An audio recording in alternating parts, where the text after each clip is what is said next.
Hacemos una retroalimentación de lo que hablamos el día pasado para entrar a lo nuevo, para entrar a lo que venimos a compartir hoy día. A grandes rasgos, para aprovechar el tiempo, el día de ayer estábamos hablando de que la moral del hombre no es la principal separación con Dios. Vamos despacio. La moral del hombre, escucha esto, no es el mayor impedimento del por qué se rompió la relación entre Dios y el hombre. El día de ayer hablábamos que lo que hizo esa ruptura no fue el que el hombre fuera muy bueno o fuera muy malo. Estábamos hablando de que había algo más profundo en esto. Y apuntábamos al principio y directamente a algo que quizás no lo tomamos muy en cuenta, pero es la raíz de la separación entre el hombre y Dios. Y vemos que esto tiene como principio la naturaleza. La naturaleza. Hacíamos una pregunta que parece un juego de palabras, pero si tú la analizas con cuidado, realmente no lo es.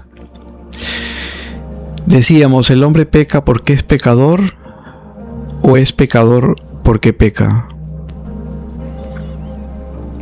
Como tú respondas, muestra y revela cómo tú has entendido el Evangelio. Cómo tú has entendido el Evangelio.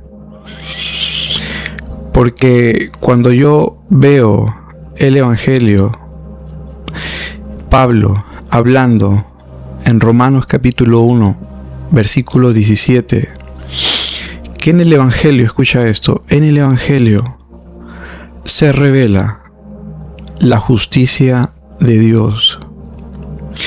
¿Qué quiere decir esto? ¿Qué me estás diciendo, Pablo? Yo sé que Dios es justo por atributo, pero Pablo me dice, no, escucha bien lo que te digo. En el Evangelio se revela la justicia de Dios como don. Escucha esto, como don. No como atributo del carácter de su ser.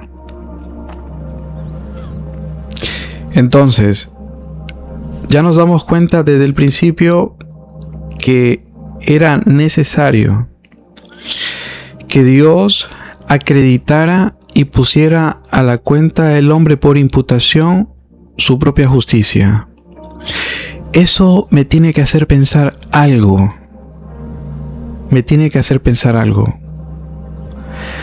¿Realmente estoy separado de Dios solamente, escucha esto, por mis obras de pecado? ¿O es que lo que produjo la separación fue algo profundamente mayor? Y ahí apuntábamos el día de ayer lo que te decía hace un momento. Naturaleza. En Adán todos estábamos representados. Entonces, la respuesta a la pregunta, ¿el hombre peca porque es pecador o es pecador porque peca? El Evangelio responde claramente que la separación en Adán hizo herencia de una naturaleza corruptible que se heredó a toda la raza humana. Pecas porque naciste bajo esa naturaleza. Eso es el marco que nos deja ver el Evangelio de cómo es toda esta dinámica. El hombre peca porque es pecador. Nace, escucha esto, nace con esa semilla, con ese germen de pecado, como naturaleza, desde Adán. Entonces, acá viene lo medular y escucha esto, escucha y ponga atención. Si el hombre, si tú y yo nacimos bajo una naturaleza, escucha esto, tú y yo no hicimos nada para merecerla, se nos imputó, se nos acreditó por Adán. Por eso Dios, por la obra completa y consumada de su Hijo, puede atribuirte, imputarte una justicia que tú no produjiste. ¿Te das cuenta a lo que le llamamos nosotros la doble imputación? Dios amputa tu estado de pecado y se lo imputa en la cruz a Jesucristo. El otro lado es que Dios amputa el estado de justicia, la justicia de Jesús, la justicia de Dios. Y por la fe, escucha esto, por la fe se la atribuye, se la pone a su cuenta al que cree. Realmente, si tú y yo no comenzamos a entender el Evangelio y a conocer la profundidad que alcanzó el Evangelio para apuntar no solamente a pecados, sino al estado de pecado, algo más profundo en el ser del hombre, y a darnos una justicia, escucha esto, a darnos una justicia no para castigar, sino para imputar. Y tú me dirás, pero si Dios es justo y Dios es santo, precisamente su santidad, escucha esto, su santidad fue satisfecha en él mismo. Esto parece locura. Si tú lo tomas esto de una manera básica, simple, esto parece locura. Pero si lo meditas con cuidado, y te lo vuelvo a decir, Jesús, que es Dios, satisfizo la santidad de Dios. Dios en su Hijo satisfizo su santidad y su justicia. El sacrificio de Jesús fue algo incomparable. Fue algo a la justa medida de Dios. Escucha esto. Solo Dios mismo podía pagar una justicia del tamaño de Dios. Solo Dios mismo. Dime si esto no es maravilloso. Eso deja el terreno llano y claro para que tú no pienses que en el Evangelio, al hablar del don de la justicia que se imputa por la fe, Dios, o mejor dicho, se está trastocando el ser de Dios en su carácter como la santidad. Para nada. Precisamente de esto te quiero hablar hoy día un poco más profundamente para que nos entendamos. Mi propósito en este día y de este canal en el tiempo que tenemos es que tú realmente profundices y conozcas el Evangelio. ¿Qué aconteció en él? ¿Qué es lo que se nos ha dado? ¿Por qué? Claramente esta es nuestra divina herencia. Es que esto no tiene comparación. Lo que ocurrió en la obra de Jesús y en su satisfacción santa, déjame decirte que cada día, mientras más uno contempla esto, nos acaba en palabras. No hay palabras para, con la mente, comprender todo este giro cósmico que se produjo a tu favor y a mi favor. Es sorprendente. Esa frase que decimos a veces es algo de otro mundo. O sea, realmente sí, es de otro mundo. Estamos hablando de un reino celestial donde las personas, ¿no? Las personas de la divinidad, Padre, Hijo y el Espíritu Santo, concertaron en la eternidad este plan que resultó totalmente y brillantemente ejecutado. Brillantemente ejecutado. Pero para poder entender que fue brillantemente ejecutado, tenemos que transitar por él, conocerlo, creerlo. Y lo demás que es vivir en consecuencia de eso, es por cuánto tú eres iluminado con esta verdad, con esta revelación. ¿Qué más? ¿Qué más podemos decir? Nada, vamos a comenzar. ¿Qué te parece? Comenzamos y así avanzamos porque el tiempo pasa y la hora apremia. Gracias a los que se van conectando.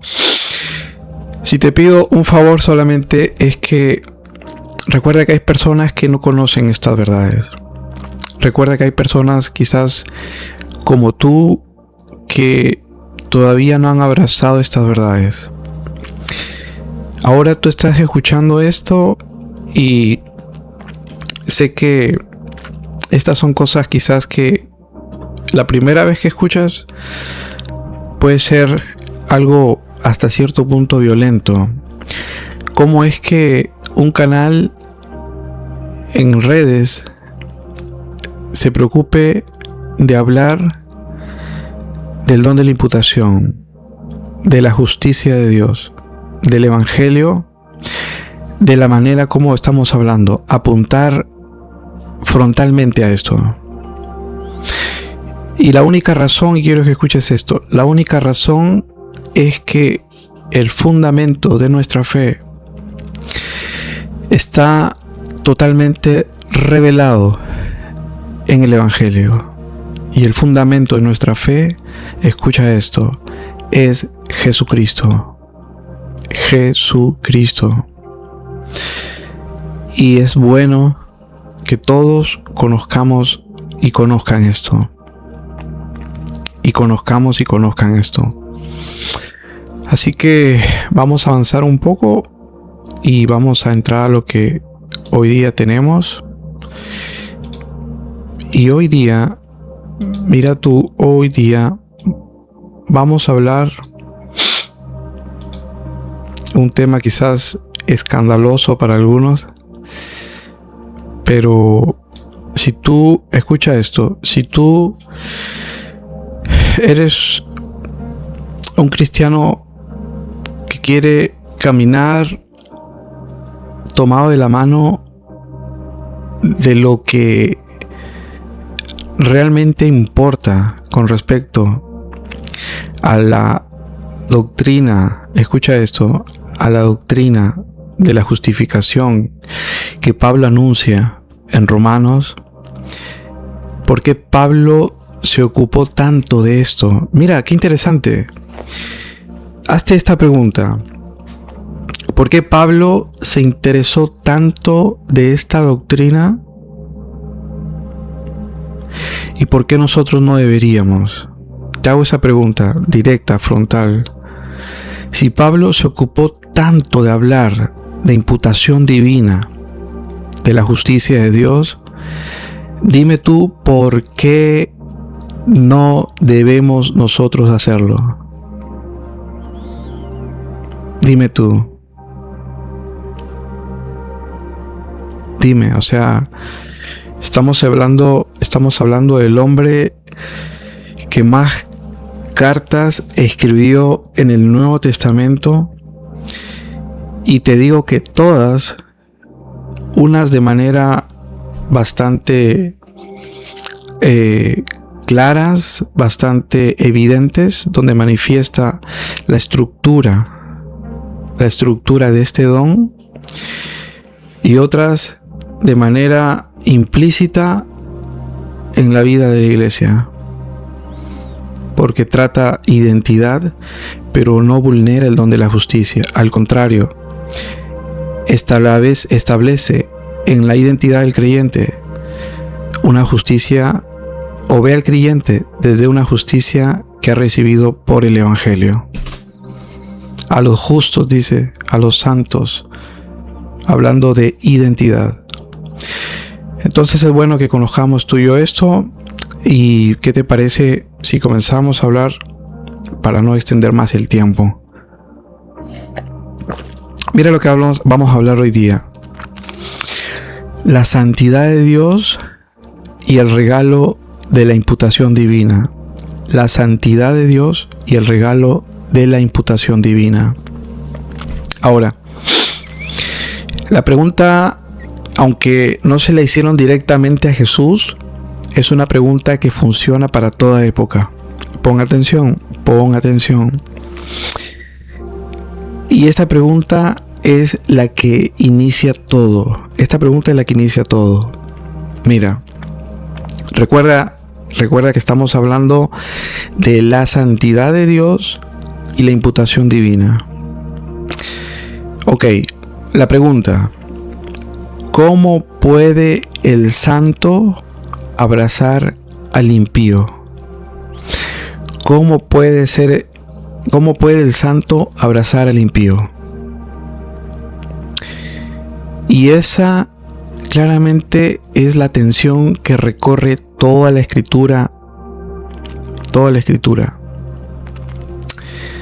Es una pregunta totalmente necesaria. ¿Cómo puede el santo abrazar al impío? La tensión, mira tú, la tensión que recorre toda la escritura no es si Dios es amor. Juan lo dice, Dios es amor. La escritura grita que Dios es amor. Pero la tensión es otra. Escucha esto, la tensión es otra. La tensión es cómo puede el Dios absolutamente santo justificar al que no lo es. Y lo más importante, sin dejar de ser santo. ¿Cómo? Y esa es precisamente la pregunta, escucha esto, esa es precisamente la pregunta que explota en la teología paulina. No es un problema emocional, es un problema judicial, es un problema ontológico, es un problema de gloria. Y la respuesta, mira tú, no nace en el tiempo, nace en la eternidad.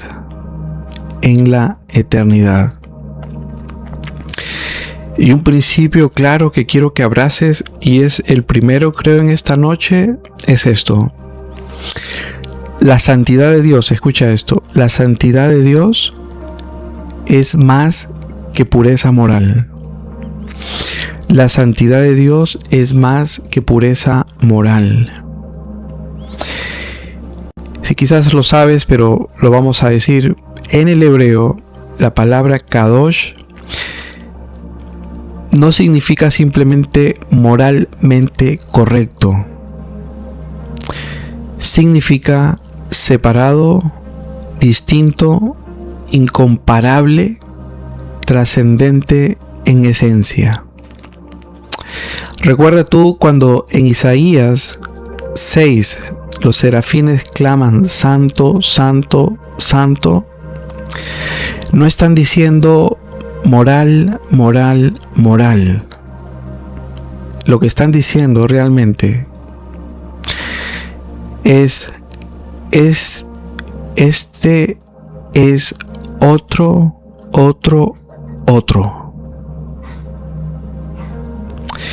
Dios no es simplemente el mejor de los seres. Escucha esto para que sepamos que a pesar de todo lo que Dios se ha revelado en Jesucristo, en esencia, escucha esto, en esencia, Dios no es simplemente el mejor de los seres. Es de otra categoría de ser. Su santidad, escucha esto, su santidad es ontológica, esencial, infinita. Y aquí comienza el problema. Aquí comienza el problema. Porque el mismo Pablo declara: no hay justo ni aún uno. Mira. Romanos 3. No hay justo ni aún uno. Mira, en este texto y en muchos, en Romanos, cuando se habla de justicia, la palabra griega que apunta a justo o justicia es dikaios. Implica conformidad perfecta al estándar divino. Te lo repito, implica conformidad perfecta al estándar divino. No es buena intención, no es esfuerzo sincero, es conformidad absoluta. Escucha otra vez, conformidad absoluta. Y el diagnóstico paulino y revelador es devastador. Es devastador. Todos pecaron. Todos están destituidos. Todos están bajo pecado. La santidad de Dios, escucha esto, la santidad de Dios no tolera mezcla. No negocia, no reduce el estándar, no tranza su esencia. Entonces, la pregunta que arde: ¿cómo puede el santo declararme justo si no lo soy? ¿Cómo puede el 3 veces santo declararme justo si no lo soy? Si no lo soy. Y el mismo Pablo, en Romanos 3, nos da el punto culminante respecto a esto. Y aquí entra el corazón del Evangelio. Pablo dice que Dios exhibió a Cristo como el hilasterion o el hilasterión. Para los que saben y para los que conocen el contexto de hilasterion, en el griego de la Septuaginta se refiere al propiciatorio, a la tapa del arca. Mira tú, este era el lugar donde la sangre era rociada en Yom Kippur para la expiación. Pero Pablo hace algo para su tiempo y para nosotros incluso algo explosivo. Cristo no solo ofrece sangre. No sé si lo has meditado esto. Cristo no solo ofrece sangre. Cristo es el lugar donde la justicia y la misericordia se encuentran. Cristo es el lugar donde la justicia y la misericordia se encuentran. Y el mismo Pablo, y ahora viene la frase que sostiene todo, creo yo, y dice, para mostrar su justicia, a fin de que Él sea justo y el que justifica al que es de la fe de Jesús. Y aquí está el misterio. Omar, ¿cómo estás? Bendiciones. Aboraxo, lutro por lutrosis. Ya estoy en deuda con eso. Gracias, mi hermano, por tu comentario. Gracias por estar aquí. Es un privilegio. Mira, y aquí está el misterio. Aquí está el misterio. Dios no suspende, escucha esto. Dios no suspende su santidad para salvarte. Dios la satisface en Cristo. En Cristo. La cruz no es una negociación. Es una satisfacción. Así como estás escuchando, Jesús satisfizo la santidad de Dios. Y pasamos a lo que ya hemos estado tratando directamente, consecutivamente, la imputación. Y hablar de imputación, para hablar de imputación, tenemos que hablar de este verbo referente a ella que cambia todo. Decíamos que Pablo habla y menciona esta palabra clave y es logizomai. Todos hemos escuchado logizomai del griego. Y esta palabra significa acreditar, contar, imputar. Nos habla de transferencia judicial. En Romanos 4, Abraham no fue transformado moralmente primero. Y este es un ejemplo que hemos citado repetidas veces para ver cómo se le conoce al padre de la fe. Aún él, escucha esto, tener después de la declaración de parte de Dios, al decirle justo por la fe, vemos que todavía en Abraham se manifiesta de una manera clara cómo esa perfección no se la imputa al alma, sino a su espíritu. Pero todos sabemos que en Abraham, escucha esto, fue declarado justo. Estamos hablando de logizomai en Abraham, y eso es forense, es legal, es imputación.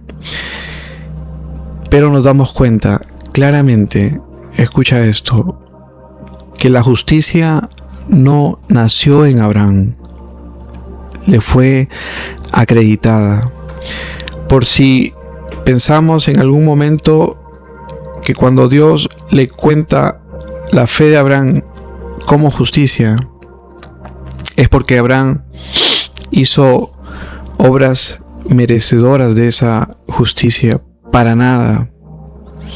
Incluso vemos nosotros en la vida de Abraham todos los vaivenes, todas las cosas que hizo, y nos damos cuenta que realmente la imputación divina tiene que ver con la fe directamente, porque la fe es la mano que recibe este regalo, este don. Quiere decir que, y quiero que escuches esto con cuidado, tomando en cuenta a Abraham en Génesis 4. Dios no te hace justo primero para luego declararte justo. Te declara justo en Cristo y esa declaración crea una nueva realidad. Como lo hemos dicho, la imputación no es ficción legal, es unión con Cristo, es unión con Cristo. Pablo lo resume así en 2 Corintios 5:21. Escucha esto: al que no conoció pecado, por nosotros lo hizo pecado, para que nosotros fuésemos hechos justicia de Dios en él. Qué bueno es conocer cómo todo esto quedó escrito, ¿no? Cómo claramente el que escribe, Pablo, por revelación, nos puede quitar toda duda si es que hasta este momento tú has creído que esa justicia se alcanza por obras y no por la fe. Y no por la fe. Al que no conoció pecado, escucha esto: al que no conoció pecado, por nosotros lo hizo pecado. Lo hizo pecado. Y observa la estructura de este texto. Nuestro pecado. ¿Qué cosa habla nuestro pecado? Eso nos apunta o nos habla que nuestro pecado fue imputado a Jesucristo. Y después dice, hechos justicia de Dios en él. Hechos, dice. Nos habla de nosotros. ¿Qué quiere decir? Su justicia imputada a nosotros. A nosotros. Claramente quiero que veas aquí este destape que da iluminación de esto. Nuestro pecado imputado a Cristo, su justicia imputada a nosotros. Y quiero que veas que eso no es mejora moral, eso es intercambio sustitutivo. Mira, qué interesante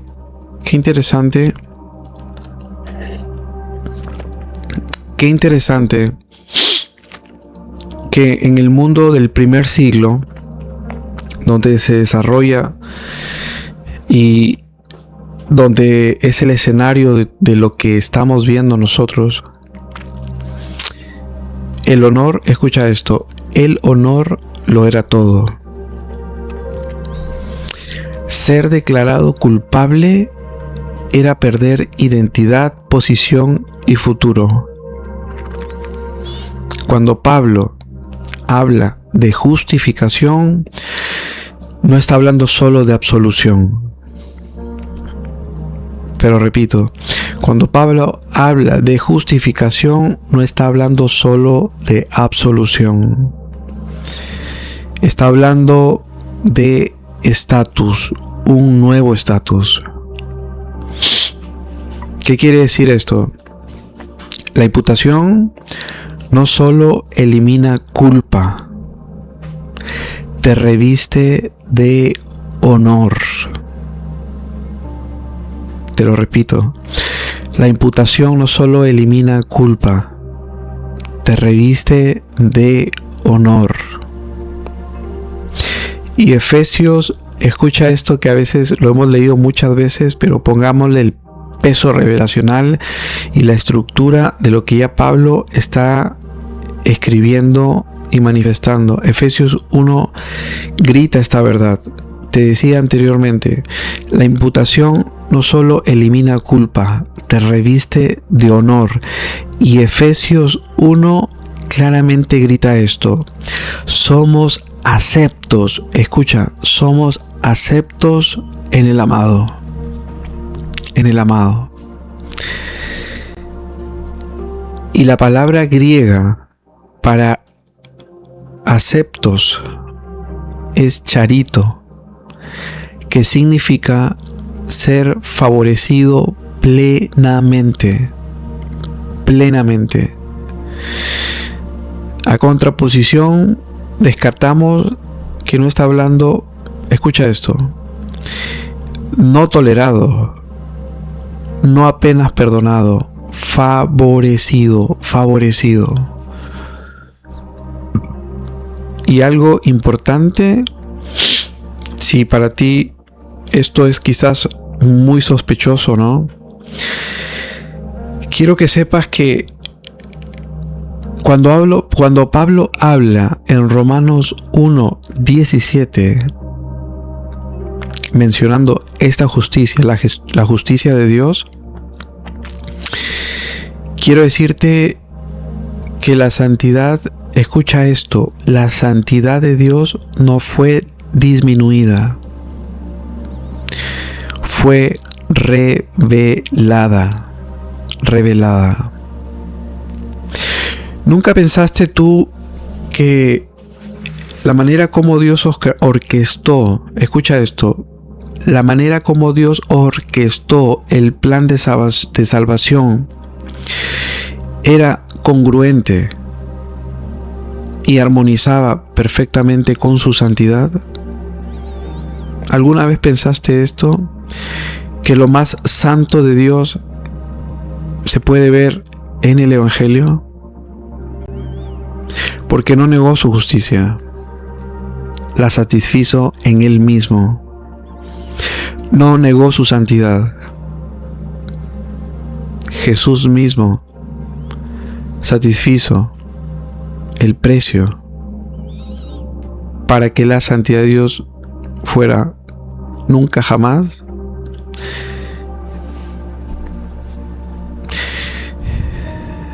vista como lo que es. La santidad no fue disminuida, fue revelada. Y aquí debemos ser radicalmente paulinos. La cruz, escucha esto, la cruz no demuestra que Dios bajó el estándar. Demuestra que el estándar era tan alto, escucha esto, era tan alto que solo Dios mismo podía cumplirlo. Y te lo repito porque en la repetición hay bastante tesoro que podemos tomar. La cruz, te decía, no demuestra que Dios bajó el estándar. Demuestra que el estándar era tan alto que solo Dios mismo podía cumplirlo.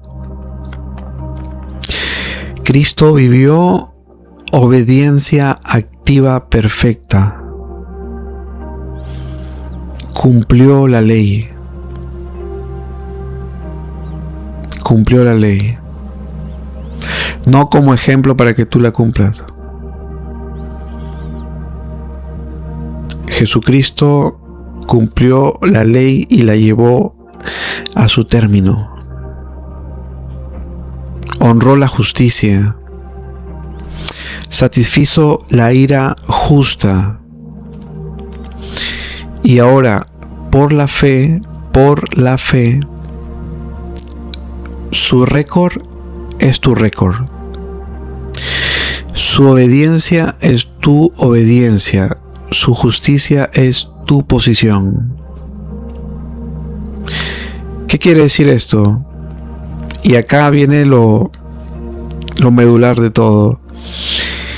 Sin dejar de decir que Dios es justo, porque Dios es justo y santo. La santidad, mira esto, la santidad que te condenaba ahora te cubre. La santidad que te condenaba ahora te cubre.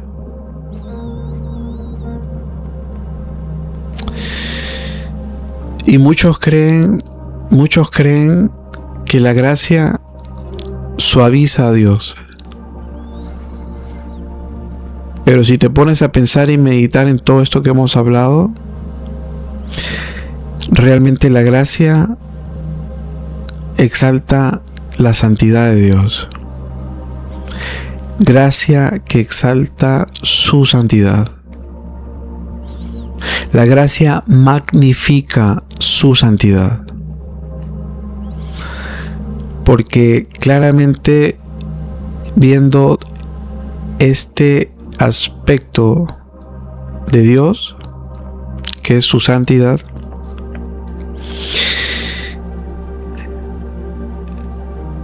te decía, la imputación no ignora el pecado, lo condena plenamente en Cristo, en Cristo. Romanos 8:3 dice, Dios condenó el pecado en la carne,